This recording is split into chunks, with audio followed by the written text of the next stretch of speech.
Bonjour et bienvenue sur cette page qui sera consacrée sur les enseignements du secteur financier et de l'analyse d'affaires au Canada.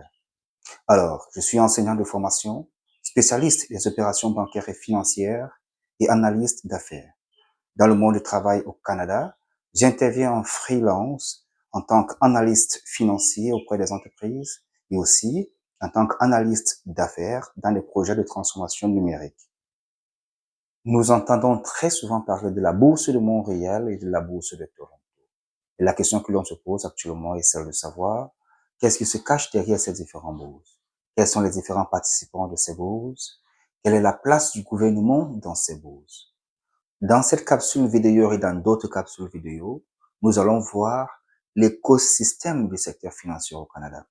Nous allons voir en détail les différents participants de ce secteur, les différentes transactions qui se déroulent dans ce secteur, les différents organismes de l'État qui sont chargés de réguler et de réglementer ce secteur d'activité.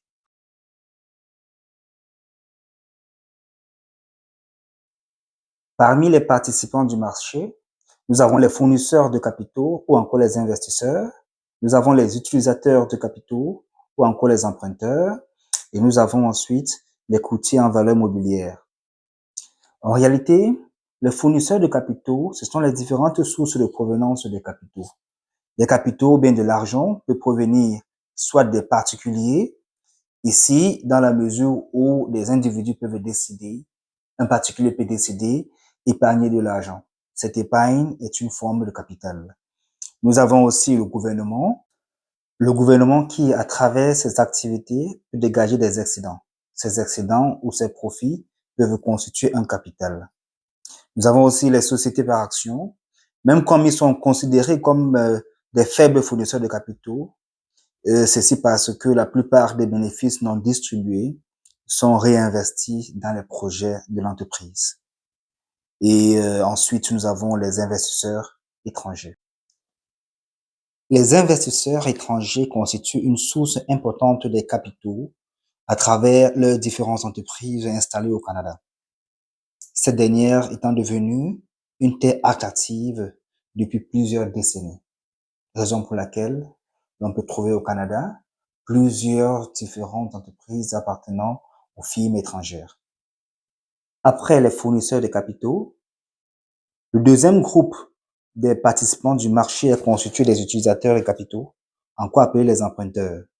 Ils peuvent être des particuliers, des entreprises ou alors des gouvernements en déficit financier. Et enfin, le troisième groupe des participants du marché constitue des courtiers en valeur mobilière.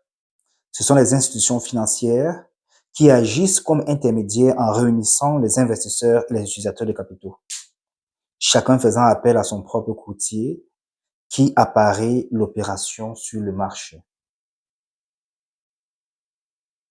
En résumé, les fournisseurs de capitaux et les utilisateurs de capitaux se réunissent tous dans le marché et scrutent les instruments financiers selon leurs besoins. Comme instruments du marché, nous pouvons citer les actions, les obligations, les options et bien d'autres que nous verrons certainement dans les cours à venir. Par exemple, un emprunteur en manque de capital peut émettre sur le marché des actions. Pour ce faire, il passe par un courtier en valeur mobilière. Un fournisseur ou bien un investisseur intéressé par ces actions peut vouloir les acheter. Lui aussi, à son tour, fera appel à son courtier en valeur mobilière.